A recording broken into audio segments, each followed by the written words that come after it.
আমি তোমাদের একটা ওয়েভ ফাংশন দিয়েছিলাম, একটা ওয়েভ প্যাকেট বলছি, এটা একটা ফ্রি পার্টিকেলের জন্য ওয়েভ ফাংশন, একটা ওয়েভ প্যাকেট বলছি। এই ওয়েভ ফাংশন দেখে তোমাকে বলতে হবে এক্স ডেল্টা এক্স কত, ডেল্টা পি কত, এবং আনসার্টেনিটি প্রোডাক্টটা কত, এটা ক্যালকুলেট করে দিতে হবে at time t equal to 0। at t equal to 0 এটাই হচ্ছে তোমার ওয়েভ ফাংশন।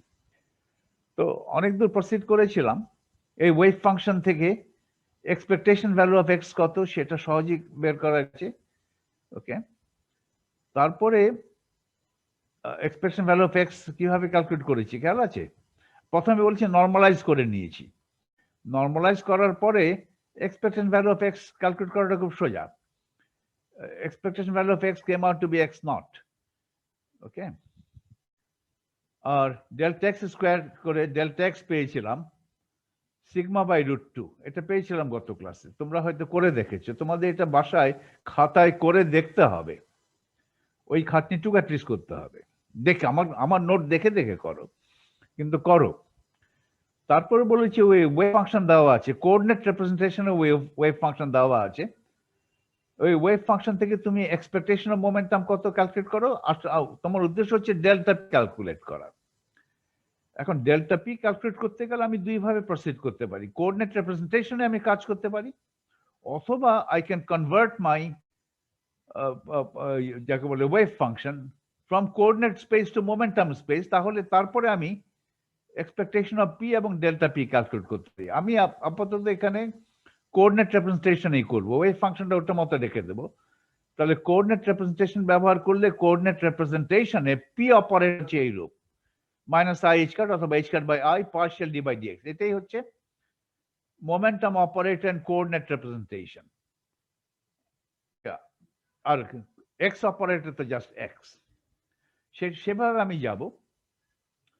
তাহলে এখন এটা বোধ করি নাই, করেছি কি, যাও না করলেও খুব, আমি সব করবো না, আমি জাস্ট হিন্টস দিচ্ছি কি করব।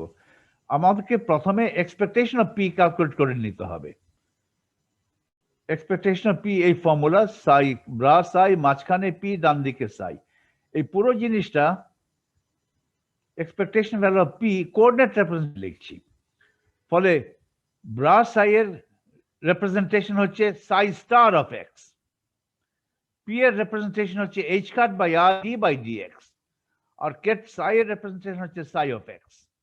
হয়ে গেছে, এটা এখন এই ইন্টিগ্রেশন তোমাকে করতে হবে। ওকে, সাই অফ এক্স দেওয়া আছে, নর্মালাইজ সাই অফ, এগুলো সাইগুলো নর্মালাইজ হতে হবে, সাই তো আমি নর্মালাইজ করে নিয়েছি, তাহলে সেই সাইটা আমি বসিয়ে দিলাম, এইচ কাট বাই আই বাইরে নিয়ে যাও, এই যে সাই, এটা লেখা হলো এটা সাই স্টার, এটুক সাই স্টার, মাঝখানে ডি বাই ডিএক্স, এই ডান দিকে যেটা আছে সাই ইন্টিগ্রেটেড ওভার এক্স। তোমাকে একবার ডেরিভেটিভ করে নিতে হবে, ডেরিভেটিভ করে নিয়ে খুবই সোজা, কিন্তু ডেরিভেটিভ নিয়ে তুমি একটা অঙ্ক করো, এবং এটা করে দেখবে তোমরা বাসায়।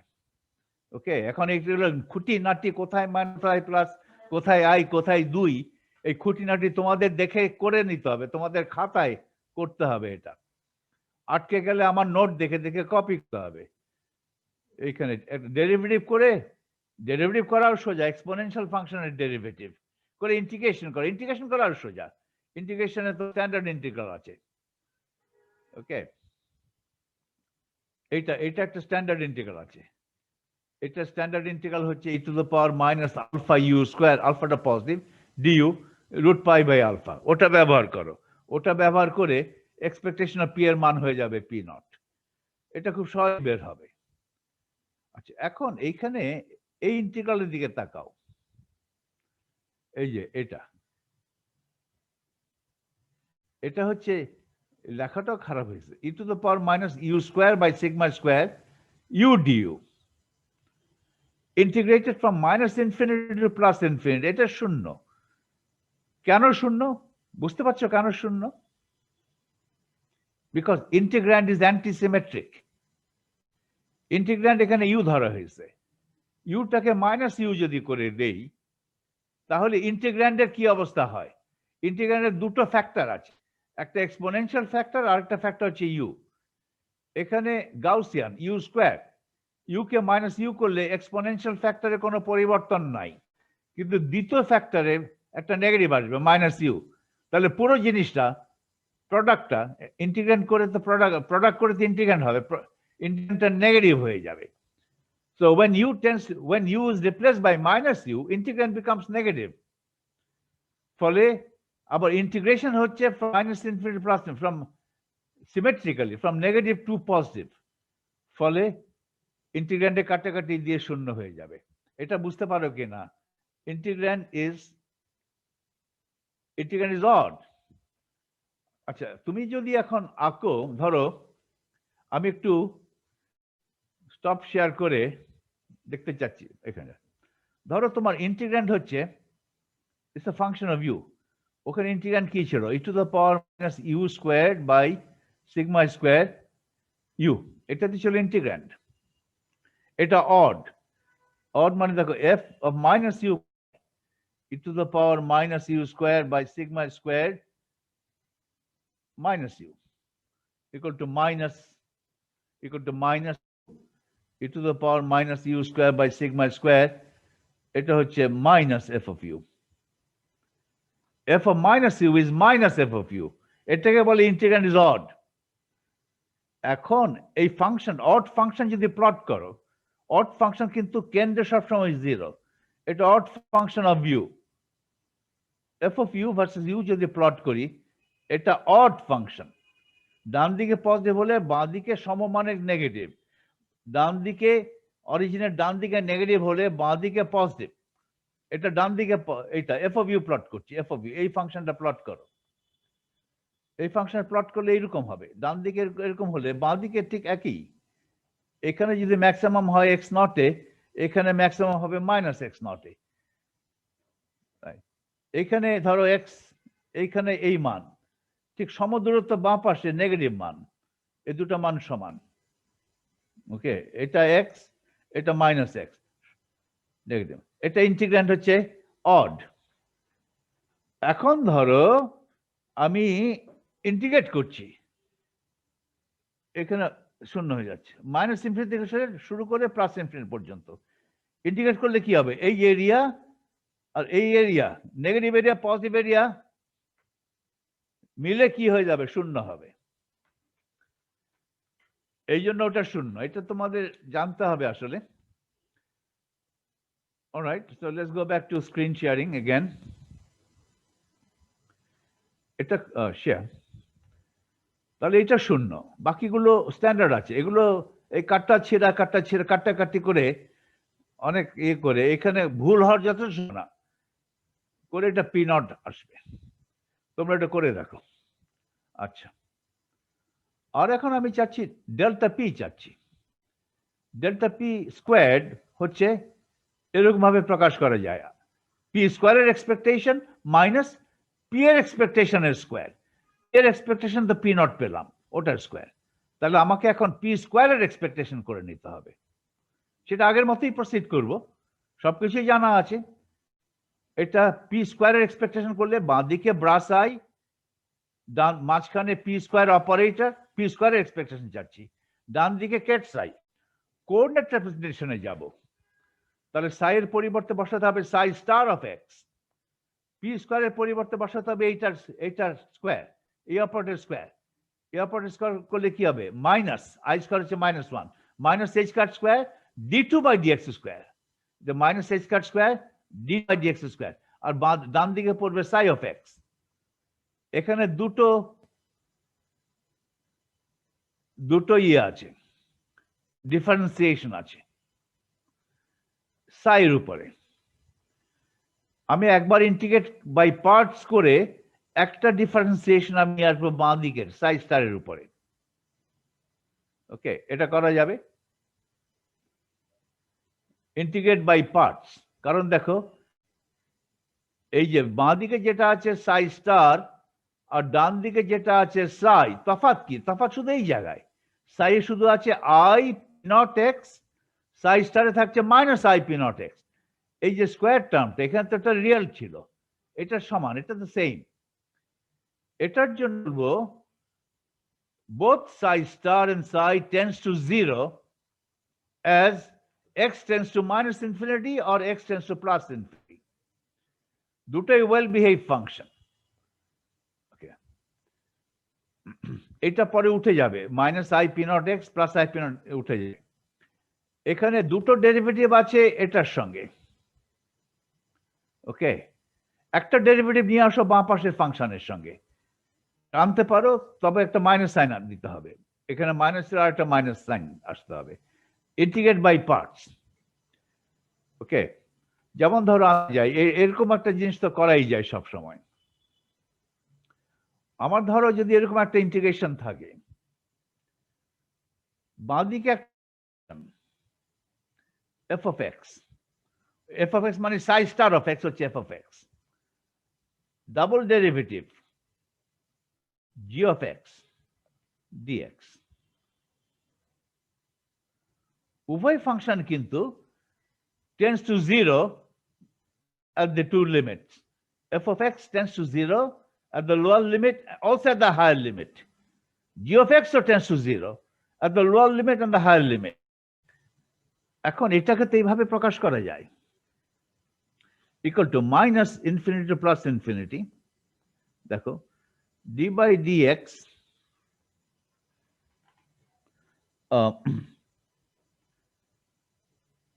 f of x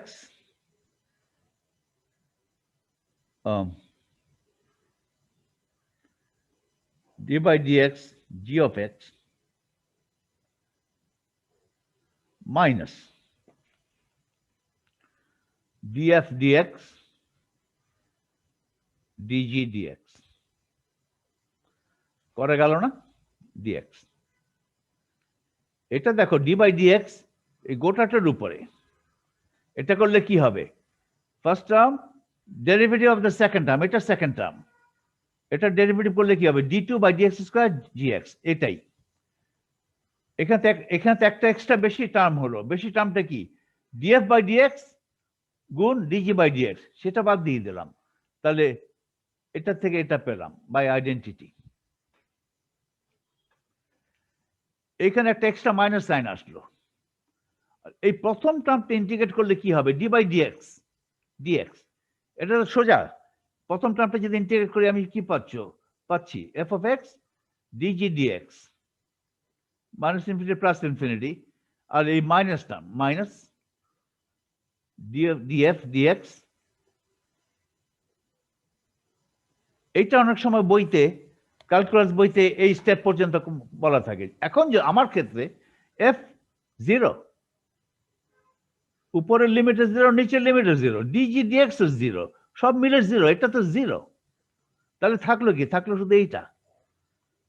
তার মানে আমি বলতে চাচ্ছি এটা ইন্টিগ্রেট বাই পার্টস করে সহজেই ওটা তুমি করতে পারো।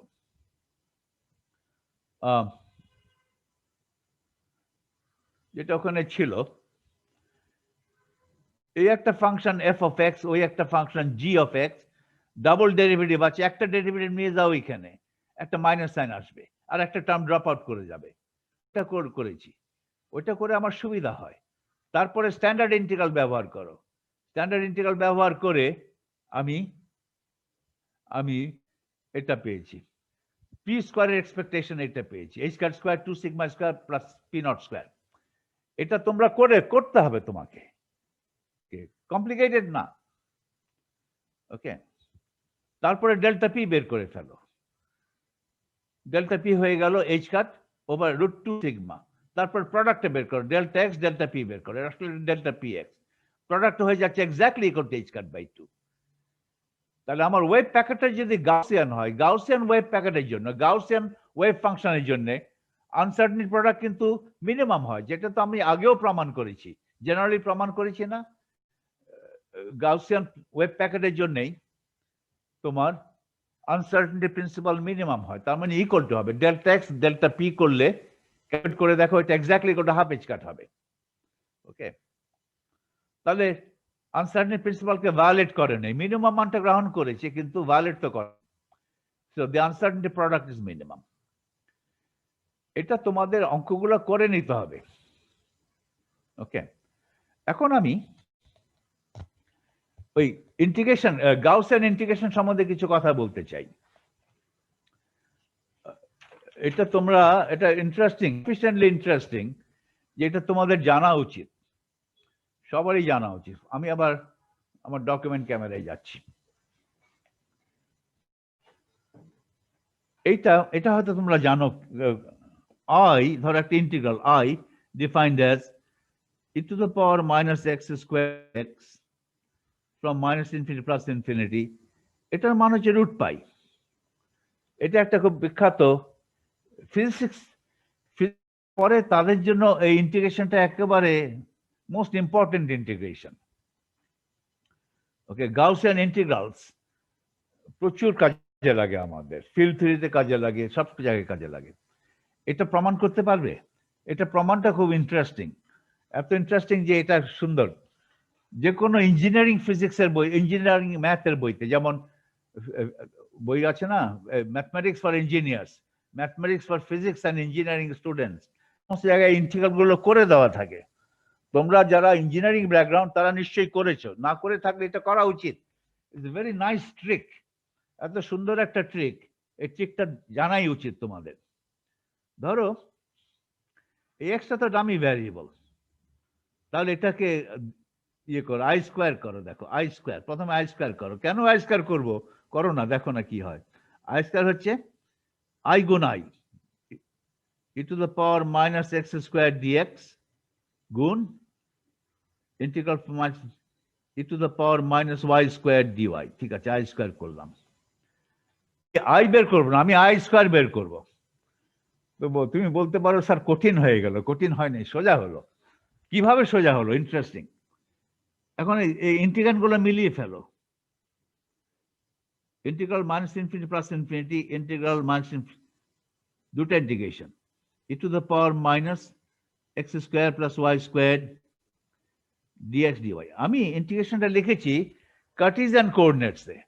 আমি কার্টিজিয়ান কোঅর্ডিনেটসের ইন্টিগ্রেশনটা না লিখে আমি এটা করব প্লেন পোলার কোঅর্ডিনেটসে যাব।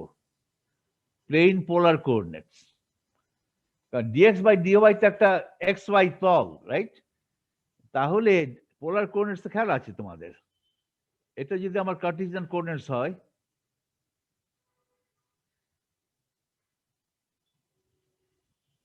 এই একটা যদি ক্ষুদ্র এরিয়া নেই, এটুক হচ্ছে ডিআর আর এটুক হচ্ছে আর ডি থেটা, এটা থেটা, এটুক ডি থেটা, তাহলে এইটা হচ্ছে এই এরিয়াটুকু হচ্ছে আর ডি থেটা আর। দেখানো যাবে এটা equal to dx dy. Dx dy কে যদি তুমি প্লেন পোলার কোঅর্ডিনেটসে কনভার্ট করো, ডিএক্স গুণ ডিওয়াই হচ্ছে r d theta dr, r dr গুণ আর ডি থেটা ডিআর। এটা প্লেন পোলার কোঅর্ডিনেটসে। তাহলে প্লেন পোলার কোঅর্ডিনেটসে যদি আমি এই ইন্টিগ্রেন্টটাকে কনভার্ট করি, আমার কি দাঁড়াচ্ছে? I square equal to e to the power minus r squared, তারপরে r d r d theta. আমার পুরো এক্স ওয়াই প্লেনকে কভার করতে হবে। তাহলে আমি যদি কভার করতে চাই, তাহলে আর লিমিট কি হবে? আর এর লিমিট হবে, আর দুটো ইন্টিগ্রেশন হবে, এখানে থেটা আছে আর আছে। থেটা লিমিট কি 0 to 2 পাই, আর এর লিমিট কি 0 to ইনফিনিটি। তাহলে পুরো প্লেনটা কভার্ড হয়ে যাবে। একই কথা হলো। ওকে, এখন ডি থেটা ইন্টিগ্রেশন করলে কত দাঁড়ায়? 2 পাই। বাকি রইল integral from 0 to infinity minus infinity e to the power minus r square r dr. এই ইন্টিগ্রেশনটা কিভাবে করবে? By change of variable. খুব সোজা, দেখা যাচ্ছে এটা আর স্কোয়ার, ডিআর স্কোয়ার তো হচ্ছে আর ডিআর, 2 আর ডিআর। তাহলে চেঞ্জ অফ ভ্যারিয়েবল করো, ধরো mu equal to r square বললাম, তাহলে ডি মিউ কত? 2 আর ডিআর। তাহলে আর ডিআর কত? Half d mu. ডি মিউতে চলে যাও। আর যখন 0 মিউ কত? 0। আর যখন ইনফিনিটি মিউ কত? মিউ তখন ইনফিনিটি, লিমিটে কোনো হেরফের হবে না।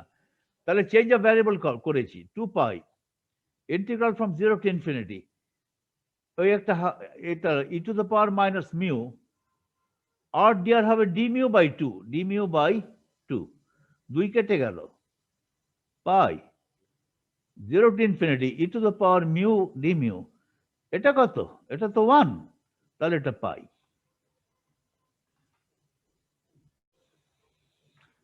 আই স্কয়ার পাই, তাহলে আই কত? Root pi. এখন তোমরা কেউ বলো, তোমরা কি এই ট্রিকটা আগে দেখেছো?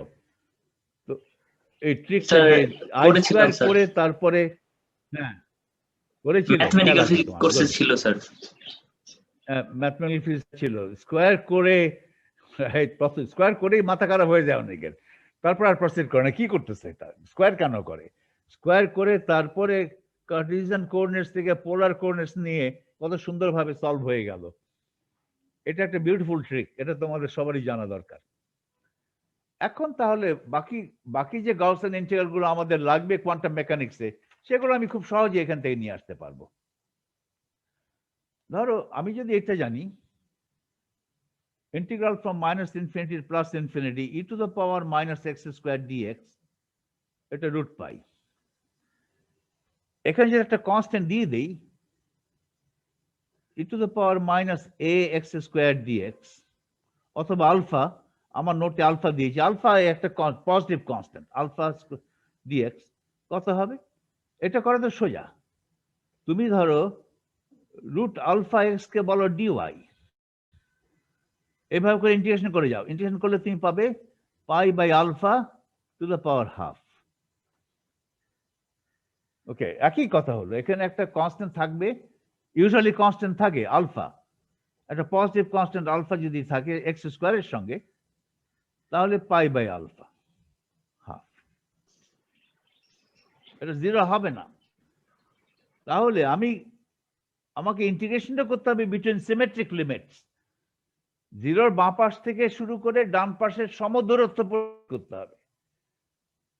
-10 to +10, -20 to +20, -infinity to +infinity, এভাবে করতে হবে। -10 to +20 করলে কাটাকাটি যাবে না, শূন্য হবে না। -infinity to +10 যদি করি তাহলে কাটাকাটি যে শূন্য হবে না। সিমেট্রিক লিমিটস থাকতে হবে। -infinity to +infinity, -c to +c, -20 to +20, এইভাবে করতে হবে। তাহলে -infinity to +20, না তো কাটাকাটি কেমনে হবে? পজিটিভ সমান হবে না, ইকুয়াল কন্ট্রিবিউশন থাকবে না। ইকুয়াল কন্ট্রিবিউশন থাকতে হবে, নেগেটিভ পজিটিভ, ফলে মিলিতভাবে শূন্য হবে। এরিয়া এটা শূন্য। ইন্টিগ্র্যান্ড ইজ অড, এটা করলে কি কিউবড,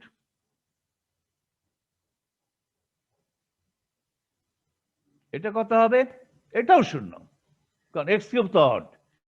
এটা ইভেন, এটা অড, ইভেন গুণ অড করলে অড হয়। Overall integrand is odd. তাহলে ইন জেনারেল লিখি x to the power 2n plus 1 e to the power minus alpha x squared dx infinity plus infinity is 0, n equal to 0, 1, 2 ইত্যাদি। ঠিক আছে, কারণ একটাই কারণ, ইন্টিগ্র্যান্ড ইজ অড, এটা তো ইভেন, এটা কত? এটা odd. x to the power 2n plus 1, n যখন 0 x, n যখন 1 x কিউবড, n যখন 2 x5, সবগুলো অড, সব মিলে ইন্টিগ্র্যান্ড ইজ অড, ফলে ইন্টিগ্রাল ইজ 0। এখন আমার এরকম ইন্টিগ্রেশন আসে, আর একটু পরে আসবে। -infinity plus infinity x squared dx, আচ্ছা বলবে integral -infinity plus infinity x square e to the power minus alpha x square কত? এখন dx আছে। এখন ইন্টিগ্র্যান্ডটা দেখো, ইন্টিগ্র্যান্ডটা কি এখন? অড না ইভেন? x স্কয়ারে আছে, ইন্টিগ্র্যান্ড কি অড না ইভেন? ইভেন। তাহলে এখন ইন্টিগ্রালটা শূন্য হবে না, ইভেন, x স্কয়ার। এখানে x কে -x করলে এটা ইভেন। ইন্টিগ্র্যান্ডে দুটো ফ্যাক্টর আছে, প্রথম ফ্যাক্টরটা হচ্ছে x স্কয়ার, দ্বিতীয় ফ্যাক্টরটা হচ্ছে e to the power minus alpha x square. উভয় ফ্যাক্টরে উভয় ফ্যাক্টরটা ইভেন, ইভেন গুণ ইভেন করলে ইভেন হয়, তাহলে পুরো ইন্টিগ্র্যান্ডটা ইভেন, ইভেন যদি হয় তাহলে ইন্টিগ্রালটা শূন্য হবে না, কিছু একটা হবে, যা হবে সেটা বের করবো কিভাবে? ইন্টারেস্টিং, কিভাবে বের করবো দেখো, একটা আরেকটা ট্রিক আছে। এই ট্রিকটা তোমরা দেখেছো কিনা আগে এটাও বলবে। ট্রিকটা দেখার পর এখন দেখো, আমি তো এই ইন্টিগ্রেশন করে ফেলেছি আগে। Integral minus infinity plus infinity e to the power minus alpha x square dx, এটা হচ্ছে ওই যে pi half alpha to the power minus half, এটা করেছি না? জি স্যার, এটা তো করে ফেলেছি আগে ওই ট্রিকটা ব্যবহার করে এভাবে লিখলাম আর কি। এখন আমি চাই এক্স স্কোয়ার, আমার ইন্টিগ্র্যান্ড এটা না, এটার সঙ্গে এক্সপোনেনশিয়ালের সঙ্গে এক্স স্কোয়ার থাকুক। আমি বাঁদিকে এক্স স্কোয়ার কিভাবে আনতে পারি বলো দেখি? বাঁদিকে এক্স স্কোয়ার যদি এনে এই এক্সপোনেনশিয়ালের সঙ্গে বসাতে চাই তাহলে এখানে কি করতে হবে? এই ইন্টিগ্রালকে যদি আমি আলফার সাপেক্ষে ডেরিভেটিভ নেই, take the derivative with respect to alpha, তাহলে কি হয়? বাঁ দিকে নিলে ডান দিকেও আলফার সাপেক্ষে ডেরিভেটিভ নিতে হবে। তাহলে আলফার সাপেক্ষে ডেরিভেটিভ নাও, d by d alpha minus infinity plus infinity, আলফাটাকে একটা প্যারামিটার হিসেবে চিন্তা করো, আলফার সাপেক্ষে ডেরিভেটিভ নাও, e to the power minus alpha x square d of x equal to pi to the power half d by d alpha of alpha to the power minus half. আলফার সাপেক্ষে derivative নাও right hand সাইডে এবং left hand সাইডে। Left hand সাইডে আলফার সাপেক্ষে যদি derivative নেই, এই ডেরিভেটিভটা আমি ইন্টিগ্র্যান্ডের ভেতরে, ইন্টিগ্রালের ভেতরে নিয়ে আসতে পারি। ইন্টিগ্রাল হচ্ছে with respect to x, derivative with respect to alpha. Integration এবং ডেরিভেটিভ আগে পরে করতে পারি, আগে আলফার সাপেক্ষে ডেরিভেটিভ নিয়ে পরে ইন্টিগ্রেট করতে পারি একই। তাহলে ডি বাই ডি আলফা ভেতরে নিয়ে ডি বাই ডি আলফা যখন এই এক্সপোনেন্টের উপরে, এক্সপোনেনশিয়াল ফাংশনের উপর অপারেট করবে, কি দিচ্ছে আমাকে? একটা মাইনাস সাইন দিবে, infinity x square e to the power minus alpha x square dx. ঠিক আছে, লেফট হ্যান্ড সাইডে পেলাম minus integral from minus infinity plus infinity e to the power minus alpha x square dx equal to pi half, এটা কি হবে? এখানে হবে minus half alpha to the power minus 3/2, right? Minus minus উঠে যাবে, তাহলে মাইনাস উঠে দিলে integral x square e to the power minus alpha x square dx কত হবে? মাইনাস উঠে গেলে পাই হাফ থাকলো আলাদা, half alpha to the power minus 3/2।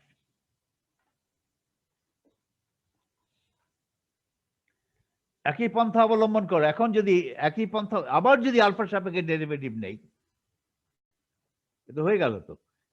আবার যদি আলফার সাপেক্ষে ডেরিভেটিভ নেই, অবশ্যই এটাকে এইভাবে লেখা যেত, এইভাবে যখন এভাবে লেখা যাবে 1/2 alpha pi by alpha half, এভাবে লেখা যাবে। কিন্তু আমি এই লেখাটাই রাখছি, কারণ আমার ডিফারেন্সিয়েশন করতে সুবিধা হবে। ওকে, এখন যদি আমি আবার ডেরিভেটিভ করি with respect to alpha, left hand সাইডে কি পাবো? এটা মাইনাস নিয়ে একটা আরেকবার এক্স স্কোয়ার পাবো। এই মাইনাস সাইনটা পরে কাটাকাটি যাবে রাইট হ্যান্ড সাইডের সঙ্গে। x4 e to the power minus alpha x square dx, তাহলে রাইট হ্যান্ড সাইডে কি হবে? এটা তো একবার ডেরিভেটিভ করতে হবে, তাহলে মাইনাস 3/2 নামবে, এই মাইনাস মাইনাস কাটাকাটি যাবে, তাহলে এখানে কি হবে? 3/2 half alpha to the power minus 5/2। Okay, আমি আরেকবার করছি, খুব সহজই হচ্ছে, কিন্তু আরেকবার যদি ডেরিভেটিভ করো উইথ রেসপেক্ট টু আলফা, মান কি হচ্ছে?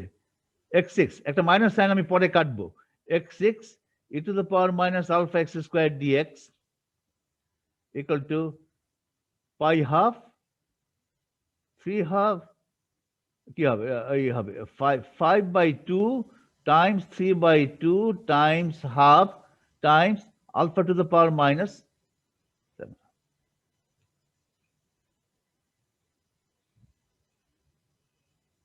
ওকে, আচ্ছা দেখো এখন এটাকে একটু একটু অন্যভাবে লিখি। পাই হাফ, এখানে উপরে কি আছে দেখো, 5 3 1, এটা 5 এর ডাবল ফ্যাক্টোরিয়াল, 5 এর ডাবল ফ্যাক্টোরিয়াল। ওকে, আর এইখানে 6টাকে যদি লিখতাম 2 গুণ 3 টুয়াইস n, তাহলে এটা টুয়াইস n মাইনাস 1 এর ডাবল ফ্যাক্টর। ঠিক আছে কিনা দেখো, x টু দি পাওয়ার 6 এর লিখছি 2 গুণ 3 2n, x6 কে যদি 2n লিখি তাহলে n এর মান কত 3। বাঁদিকে কি আছে 5 3 1, 5 এর ডাবল ফ্যাক্টোরিয়াল, 5 আবার 2n মাইনাস 1, কারণ 2n তো 6, 2n মাইনাস 1 ডাবল ফ্যাক্টোরিয়াল। আর নিচে কি আছে 2 2 2 তিনবার আছে, 3 তো হচ্ছে n ইকুয়াল 3, 2 টু পাওয়ার 3। আর এইখানে কি আছে alpha to the power minus 7/2, alpha to the power minus 7/2। আচ্ছা alpha to the power minus 7/2 কিভাবে লেখা যাবে? alpha to the power minus 3, alpha to the power minus 7/2 মানে হচ্ছে তো 3/2, 3.5 তো 7/2, 7/2 তো হচ্ছে 3.5, alpha to the power minus 3, alpha to the power minus half। এই alpha to the power minus 3 নিচে চলে যাবে, নিচে এই 2 এর সঙ্গে থাকবে, তাহলে এখানে 2 alpha raised to the power 3। আরেকটা alpha to the power half নিচে আসলো, alpha half নিচে আসবে, উপরে একটা পাই আছে, তাহলে পাই আর আলফা মিলে হাফ করতে পারি। ওকে, জেনারেল ফর্মে লিখলাম। তাহলে দেখো, তাহলে একটা জেনারেল ইয়ে লিখি, minus infinity plus infinity x to the power 2n e to the power minus alpha x squared dx কত হবে 2n minus 1 double factorial 2 to the power 2 alpha raised to the power n pi by alpha to the power half।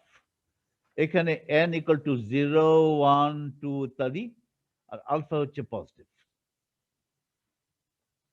ঠিক আছে, একটা general formula করে ফেললাম। এখন তুমি এখানে এক্স স্কোয়ার চাইলে n ইকুয়াল টু 1 বসাবে এই ফর্মুলায়, x4 চাইলে n ইকুয়াল টু 2 বসাবে, x6 চাইলে n ইকুয়াল টু 3 বসাবে, এই তো। আর 2n প্লাস 1 যদি হতো, অড হলে তো এটা 0। এটা তাহলে এই গাউসিয়ান এই ইন্টিগ্রাল গুলো তোমার পদে পদে লাগে, কোয়ান্টাম ফিল্ড থিওরিতে লাগে, পার্টিকেল ফিজিক্সে লাগে, কোয়ান্টাম মেকানিক্সেও লাগে, সব জায়গায় লাগে। শেয়ার। এখন দ্বিতীয় প্রবলেমটা দেখো, এক্সাম্পল, দ্বিতীয় এক্সাম্পল। এখন সেই প্রথম এক্সাম্পলের ওয়েভ ফাংশন যেটা, সেটাই দিলাম তোমাকে, এখানে নর্মালাইজ করেই দিয়েছি। এটা নর্মালাইজ ওয়েভ ফাংশন, এটা বলেই দিয়েছি, normalise coordinate space wave function in coordinate space. Okay, wave function coordinate space তোমাকে আমি দিলাম। এখন আমি চাচ্ছি যে এই ওয়েভ ফাংশনটা মোমেন্টাম স্পেসে নিয়ে যাও, কনভার্ট করো, convert the wave function to momentum representation. তারপরে মোমেন্টাম রিপ্রেজেন্টেশন ওয়েভ ফাংশন থেকে এক্সপেকটেশন অফ পি বের করো, এক্সপেকটেশন অফ পি স্কোয়ার বের করো, সেই ওয়েভ ফাংশন ব্যবহার করে ডেল্টা পি বের করো। আমি তো কোঅর্ডিনেট স্পেসে থেকেই ডেল্টা পি বের করতে পারি, কিন্তু আমি সেটা অন্য পন্থায় যাচ্ছি। এই ওয়েভ ফাংশনটাকে এখন মোমেন্টাম স্পেসে প্রকাশ করে মোমেন্টাম স্পেস ওয়েভ ফাংশন থেকে expectation of P, expectation of P square এবং ডেল্টা পি কত হয় বের করো। আগে যেটা পেয়েছো এখন যেটা পাবে একই তো পাওয়া উচিত, কারণ কোন রেপিটেশনে তুমি কাজ করছো সেটা আনইম্পর্টেন্ট, ফাইনাল উত্তর একই মান হবে। সেটা হয় কিনা একটা চেক করি। তাহলে আমার প্রশ্নটা হলো এখানে এইরূপ, ফাইন্ড দ্য ওয়েভ ফাংশন, এই ওয়েভ ফাংশনটাই কনভার্ট করো in momentum representation, in momentum space. Momentum স্পেসে ওয়েভ ফাংশনের নোটেশন হচ্ছে সাই টিল্ড অফ পি, এটা সাই অফ এক্স। অনেকে এখানে সাই পি বলবে, সাই পি বললে যারা করা ম্যাথমেটিশিয়ান তারা বলে কি কোনো ম্যাথমেটিক্স শেখো নাই। সাই of x R Sai of P যদি লেখো তাহলে একই ফাংশন হয়, একটা একই এক্স এর ফাংশন আর একটা একই একই ফাংশন কিন্তু পি এর ফাংশন, রাইট? এখানে যদি টিল্ডা না দাও তাহলে সাই পি কত? সাই পি করতে গেলে এখানে যেখানে যেখানে এক্স আছে পি বসিয়ে দাও, সেটাই সাই পি। কিন্তু আমি তো একই ফাংশন নয়, সাই tilde momentum space wave function যখন পাবো, I'll get a different function of p. Sai x এর যে ফাংশন, সাই টিল্ডা পি এর সেই ফাংশন নয়, অন্য ধরনের একটা ফাংশন, অন্য ফাংশন। সেই জন্য ভিন্ন ফাংশন দেখানোর জন্য সাই টিল্ডা দিয়েছি। ওকে, এটা অনেক, কিন্তু আমাদের ফিজিসিস্ট আমরা অনেক সময় নোটেশনে ইনকনসিস্টেন্সি অ্যালাউ করি, ম্যাথমেটিশিয়ানরা খুব খটোমটো করে, এই জন্য সাই টিল্ডা পি। ওকে, তাহলে এটা প্রথম কাজ। Given the wave function in coordinate representation, convert the wave function in momentum space or in momentum representation. Momentum space বলা, momentum representation বলা, এখন মোমেন্টাম স্পেস বলতে তোমাকে মনে হচ্ছে মোমেন্টাম স্পেসটা আবার কি? একই তো স্পেস, স্পেসটা তো হচ্ছে হিলবার্ট স্পেস। মোমেন্টামের আইগেন ফাংশন দিয়ে স্পেসটাকে স্প্যান করছো, মোমেন্টামের আইগেন ফাংশন দিয়ে স্প্যান যখন করছো, তখন তাহলে ওই স্পেস হিলবার্ট স্পেসের প্রতিটা কেটের জন্য এরকম একটা ফাংশন থাকবে। এটা হচ্ছে representation of that ket in the eigen basis of momentum p. স্পেসটা একটাই, স্পেসটা হিলবার্ট স্পেসে, আবার মোমেন্টাম স্পেস। এই কথাটা অনেক সময় লোকে কনফিউজ করে। মোমেন্টাম স্পেস কনফিউজিং কথা ঠিকই, সে আসলে স্পেস একটাই, হিলবার্ট স্পেসে মোমেন্টাম রিপ্রেজেন্টেশন। রিপ্রেজেন্টেশন কথাটা বেটার, মোমেন্টাম স্পেস না বলে মোমেন্টাম রিপ্রেজেন্টেশন বলাটা বেটার ছিল। কিন্তু লোকে এটা মোমেন্টাম স্পেস, কোঅর্ডিনেট স্পেস এগুলো বলতে বলতে অভ্যস্ত হয়ে গেছে। আমিও একটু দিলাম আর কি, ভুল নোটে ভুল কথাটাই বললাম, কারণ যেহেতু ভুল কথাটা বহুল প্রচলিত, যাতে পরবর্তী যখন এরকম একটা কথা তোমরা শুনবে মোমেন্টাম স্পেস, কোঅর্ডিনেট স্পেস, তখন সে খটকা যেন না লাগে। আমরা ভুল অনেক সময় টলারেট করি। ওকে, তারপরে সাই টিল্ডা পি পেয়ে গেলাম, তারপর ওই মোমেন্টাম স্পেসের অর্থাৎ মোমেন্টাম রিপ্রেজেন্টেশন ফাংশন থেকে এক্সপেকটেশন বের করো এবং ডেল্টা পি বের করো। ডেল্টা পি বের করতে গেলে আমাকে এক্সপেকটেশন পি স্কোয়ারও লাগবে। দেখা যাক কি হয়, কিভাবে মোমেন্টাম রিপ্রেজেন্টেশনের ফাংশন করব। সাই, ধরো সাই ইজ এ নর্মালাইজড কেট, এটার মোমেন্টাম স্পেসে মোমেন্ট বেসিস এটার কম্পোনেন্ট কি? সাই, এটার কেট সাইড কম্পোনেন্ট কি? এই তো এই ওভারল্যাপটা, ket psi bra p. Bra পিটা কি? ব্রা পি হচ্ছে মোমেন্টাম অপারেটরের eigen bras. Momentum operator eigen ket আছে, সেটার করসপন্ডিং আইগেন ব্রা। ওকে, ওটাকে আমি বেসিস হিসাবে ব্যবহার করছি। আমি আমার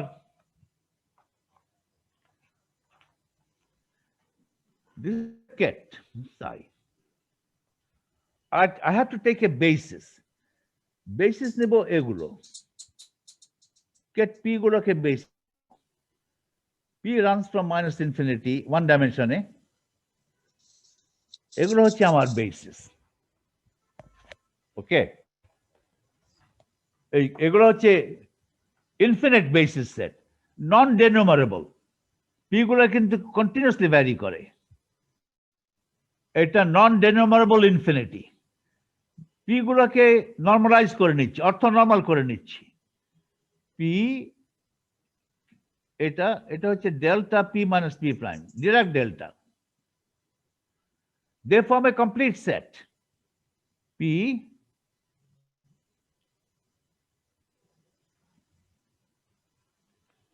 এটা কমপ্লিটনেস, এটা অর্থ নর্মালিটি। তাহলে সাইকে আমি এক্সপ্যান্ড করতে পারি এইভাবে। Psi I can write it as P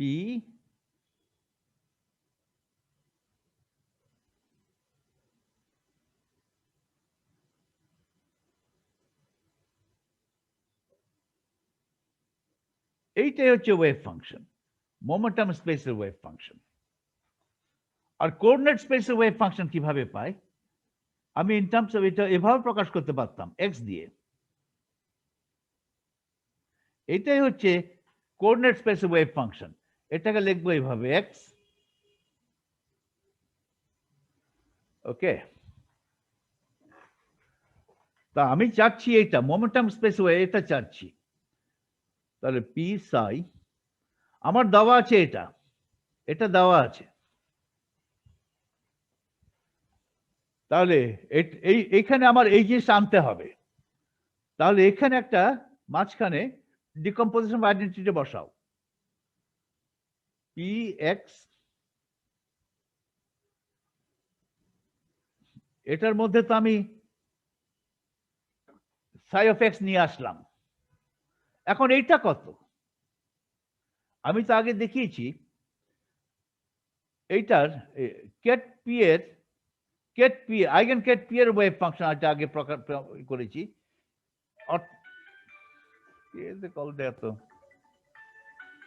এটা কিভাবে লিখেছিলাম? 1/√2 pi h cut e to the power i ph by h cut. খেয়াল আছে? এগুলো করতে করতে করতে করতে অনেক বিরক্ত হয়ে গেছিল তোমরা। এই প্রত্যেক দিনে এসে এগুলো করি আমরা। খেয়াল আছে? খেয়াল নাই, খেয়াল না থাকলে চলবে কিভাবে? ওকে, খেয়াল রাখতে হবে, অতীতের কথা ভুললে চলবে না, কারণ we always build on the past. এটা 6 নম্বর লেকচার শিটে যেটা আছে সেটা আমার লাগবে এখন। বারবার বারবার এটা তো আলোচনা করে তারপর প্রসিড করা যাবে না, এটা রিকল করতে হবে। তাহলে এটা যদি হয় তাহলে উল্টা করলে কি হবে? এটা করলে তো এটা স্টার করতে হবে, স্টার করলে এখানে মাইনাস দিলেই হবে। সেটাই করেছি আমি ওখানে। সেটা করে তারপর ইন্টিগ্রেশনটা করে এই যে এটা পেলাম। তো এটা কত আমি তো জানি, এটা জানি। তাহলে উল্টা করে স্টার করতে হবে, স্টার করলাম, ওটা বসিয়ে দাও। এটা বসিয়ে দিলে এটা আগের স্টেপ ছিল, এখানে আগের স্টেপটা ছিল যেটা, সেটা সেই স্টেপটা আমি লিখি। একই সেই স্টেপটা হচ্ছে, দেখো, তাহলে psi tilde of p equal to 1/√2 pi h cut integral e to the power minus I px by a cut psi of x dx। এই ইকুয়েশনটাকে বলে দিস। এইভাবে ইকুয়েশন যদি থাকে তাহলে আমি বলবো যে psi tilde of p is the Fourier transform of psi of x। একটা এক্সপোনেনশিয়াল ফাংশন দিয়ে গুণ দিয়েছি, গুণ দিয়ে সাই অফ এক্স কে একটা এক্সপোনেনশিয়াল ফাংশন গুণ দিয়ে এক্স এর উপর ইন্টিগ্রেট করে পি এর একটা ফাংশন পেয়েছি। এই ধরনের এই পি এর যে ফাংশনটাকে বলা হবে, এগুলো আনইম্পর্টেন্ট, এগুলো তুমি ইচ্ছা মতো দিতে পারো। ওকে, এখানে আমি 2 পাই h কাট দিয়েছি। আর সাই টিলটাকে বলা হবে Fourier transform of psi of x.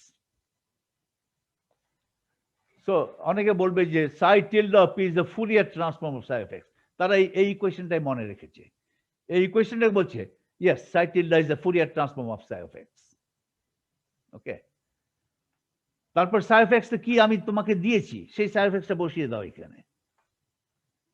তাহলে psi tilde of p টা ইন্টিগ্রেশন করো এবার। এখন টেকনিক্যাল কাজ, এটা ইন্টিগ্রেশন করাটা এখন টেকনিক্যাল কাজ। ওকে, psi of x বসিয়ে দিয়ে এখন ইন্টিগ্রেশন করো। এই যে বসিয়েছি, এটা তো ছিলই, এটা ছিল। এখন psi of x থেকে এটা এসছে, এটা বাকিগুলো এসছে। এখন তুমি গাউসিয়ান ইন্টিগ্রাল ব্যবহার করে ইন্টিগ্রেশনটা করে ফেলো। কঠিন না, কঠিন না, করে ফেলো। করে মাঝখানে এই ধরনের একটা ইন্টিগ্রেশন করতে হবে। ওকে, এইটা একটা স্ট্যান্ডার্ড ইন্টিগ্রাল, এটা আমি উত্তরটা দিয়েছি, কিন্তু তুমি ইচ্ছা করলে নিজেও বের করে নিতে পারো। ওকে, যাই হোক, এই স্ট্যান্ডার্ড ইন্টিগ্রাল ব্যবহার করে আলটিমেটলি তুমি সাই টিলডা কত পেয়ে যাবে। ওকে, সাইটা পেয়ে গেলে তারপরে সাই টিলডা ব্যবহার করে কিভাবে এক্সপেকটেশন অফ পি পাবে, মোমেন্টাম প্রবাবিলিটি ডেন্সিটি ক্যালকুলেট করো, তারপরে আনসার্টেনিটি করো, এগুলো সব এখানে উত্তর দেওয়া আছে। একই উত্তর আগে যেটা পেয়েছিলে সেটা পাবে তুমি এখন। এখন তুমি, আমি ওই ইন্টিগ্রেশনে ফিরে যাই। এটা তুমি যদি নিজে করতে চাও তাহলে কিভাবে করবে? এখানে একটা ট্রিক আছে, হচ্ছে complete the square of the exponent. এক্সপোনেন্টের স্কোয়ার আছে, এক্স আছে, এটাকে একটা স্কোয়ার হিসাবে লেখো, একটা কনস্ট্যান্ট যোগ বিয়োগ দিয়ে স্কোয়ার হিসাবে লেখো। কমপ্লেক্স আই থাকলে আই সহ নাও, কমপ্লেক্স ফাংশন হলে এটা কমপ্লেক্স দেখা যাচ্ছে, কমপ্লেক্স হলে ওটা স্কোয়ার করে লেখা যাবে। কে একটা সংখ্যা, আই কেও তো একটা সংখ্যা, আই কে একটা সংখ্যা ধরো, আই কে ধরো b, b equal to i k লেখো। আই যদি প্রবলেম করে i k equal to b ধরো, তার মানে এখানে তো আছে মাইনাস সাইনটা কমন নিলে আছে x square plus b x. তাহলে যদি থাকে x square plus b x থাকে, এটাকে একটা কনস্ট্যান্ট যোগ বিয়োগ দিয়ে, একটা কনস্ট্যান্ট যোগ বিয়োগ দিয়ে কি এটা ইয়ে করা যাবে না, স্কোয়ার আকারে প্রকাশ করা যাবে না? যাবে। Complete the square, you complete the square. যেমন ধরো আমি যদি তোমাকে এরকম একটা দেই, অথবা এ স্কোয়ার কমন নিয়ে নাও, এ স্কোয়ার কমন নিলে তোমার মাইনাস এ স্কোয়ার কমন নিয়ে নাও, এইখানে তো থাকবে কি x square plus i k by a times x. I k by a কে বলো বি, তাহলে তোমার থাকছে a square plus b x. তোমার এক্সপোনেন্টে থাকছে, এছাড়া অনেক কিছু আছে, মাইনাস সাইন কমন আছে, x square plus b x থাকছে, এরকম একটা থাকছে। মাইনাস এ কমন গেল, কমন নেওয়ার পরে মাইনাস কমন আছে, এটা কনস্ট্যান্ট। তারপরে কি থাকছে x square plus i k by a times x. I k by a কে বলো বি। তো আমি এখন ডকুমেন্ট ক্যামেরায় যাই, এখন তোমার এরকম একটা জিনিস আছে এক্সপোনেন্টে, x square plus b x. Complete the square. Complete the square মানে কি? এটাকে একটা স্কোয়ার, এটা স্কোয়ার হিসেবে নাই, দেখতে গেলে একটা যোগ বিয়োগ দিতে হবে। একটা টার্ম যোগ দেই, কোন term Dev?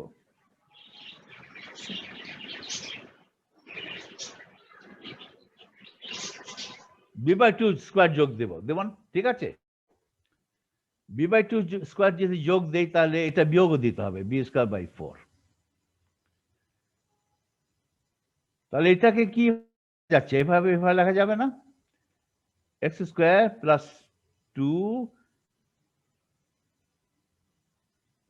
ab 2x b by 2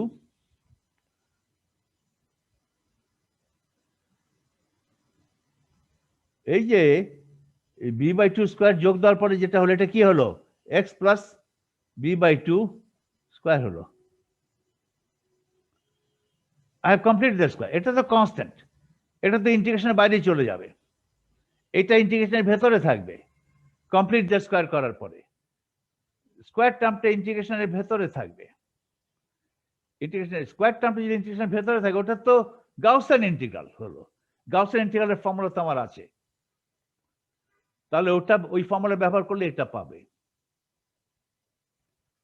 okay, Gaussian formula ব্যবহার করলে এটা পাবে।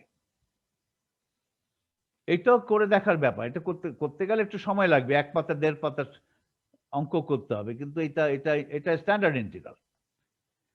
অথবা তুমি যদি নিজেরা কিছু ট্রিক্স অ্যাপ্লাই করতে না চাও, তাহলে হতে পারে যে তুমি ইন্টারনেট থেকে দেখে নাও, অথবা তোমার কাছে যদি ইন্টিগ্রালের টেবিল থাকে, টেবিলটা দেখে নাও, অথবা থাকে ম্যাথমেটিকাতে, এটা দিলেই এটা উত্তর দিয়ে দেবে ম্যাথমেটিকায়। ম্যাথমেটিকা তোমরা ব্যবহার করেছো? একটা সিম্বলিক ক্যালকুলাস করতে পারে, সিম্বলিক ক্যালকুলাস করতে পারে, কিন্তু সিম্বলিক অ্যালজেব্রা করতে পারে, ম্যাথল্যাবও পারে না? তোমরা সফিল কি ম্যাথমেটিকা জানো? ম্যাথমেটিকা জানো?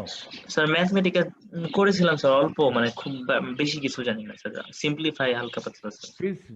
ফিজিক্স যারা করে তারা ম্যাথল্যাবের উপরে ইয়ে না করে ম্যাথমেটিকাটা বেশি, সামহাউ ম্যাথমেটিকা চালু হয়ে গেছে ফিজিক্স কমিউনিটিতে। জি স্যার, ওইটা সহজেই ম্যাথমেটিক্যাল যে লিখেছে সিম্পলিফাই সেও করা যায়। করা যায়, হ্যাঁ।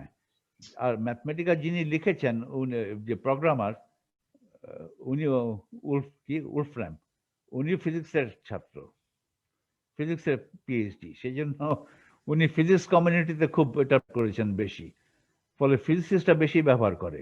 অন্যরাও ব্যবহার করে, ফিজিক্সটা বেশি। ম্যাথ ল্যাব ইত্যাদি চলে, ম্যাথ ল্যাবে ওইগুলো আছে, সিম্বলিক ক্যালকুলাস করা যায়, সিম্বলিক কম্পিউটেশন করা যায় ম্যাথ ল্যাবে। ম্যাথ ল্যাবটা সামহাও ইঞ্জিনিয়াররা বেশি ব্যবহার করে, ফিজিক্সটা বেশি ব্যবহার করে না। তুমি ম্যাথমেটিক্যাল যদি ইনপুট দিয়ে দাও, আউটপুট এটা রাইট হ্যান্ড সাইড দিয়ে দেবে। ওকে,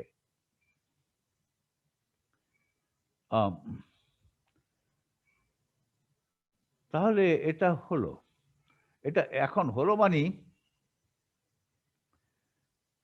তুমি ধরো এখন একটু আলোচনা করে নি। দেখো,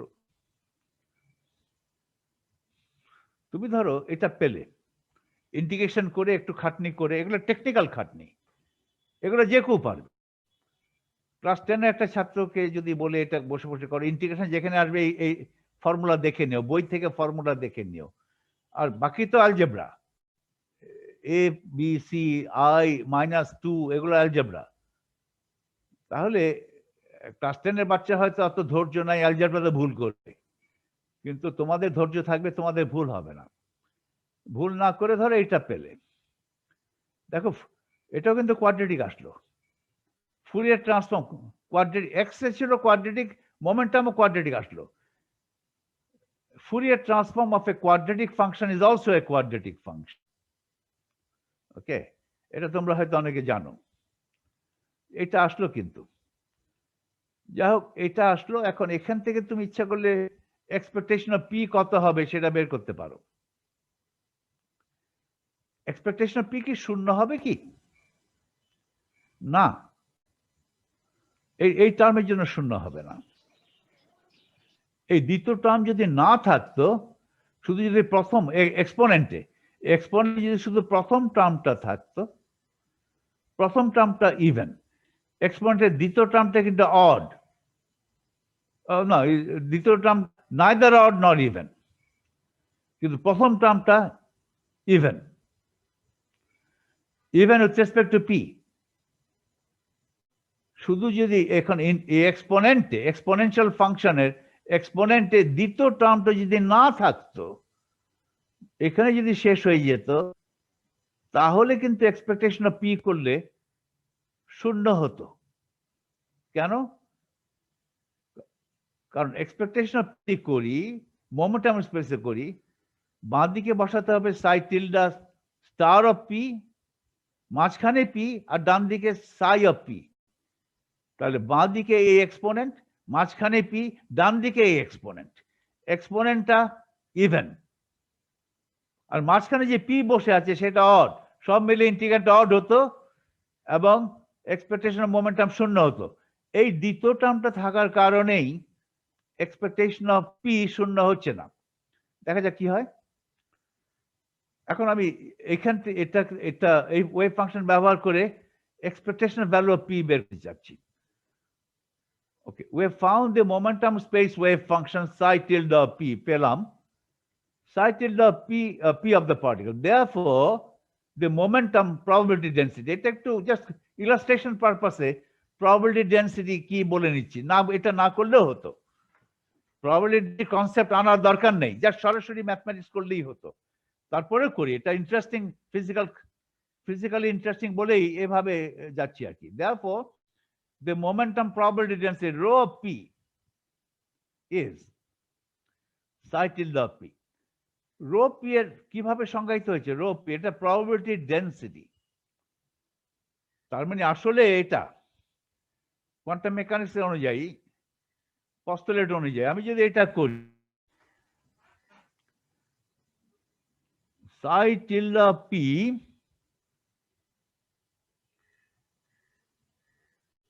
এটা physical significance কি? Is the probability that the momentum of the particle lies in the range P2 P plus dp, এটাই হচ্ছে, রাইট?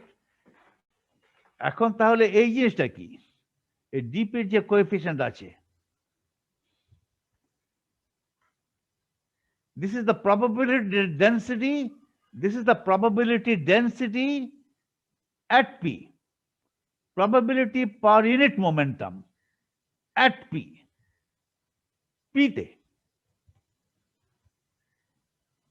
P মান, P ভিন্ন ভিন্ন মান হলে probability density ভিন্ন ভিন্ন হবে। এক এক মোমেন্টাম P এর জন্য এক এক রকম probability density. So psi tilde P is the probability per unit, it is the probability per unit momentum range that the particle would be found near P, এটুকু বলতে পারি।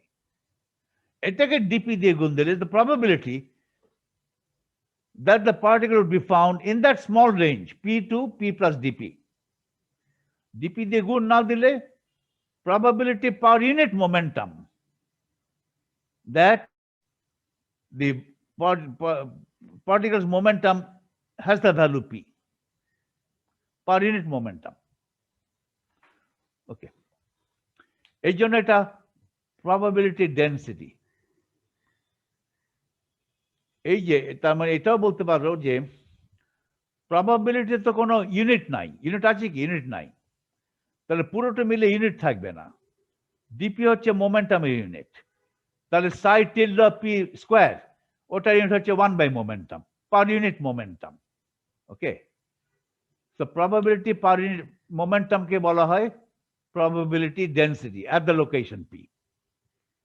Probability per unit momentum range, per unit momentum, that momentum is called momentum density, momentum probability density। R psi x যদি থাকতো এখানে, ওটা হতো position probability density, এখন হচ্ছে momentum probability density। তাহলে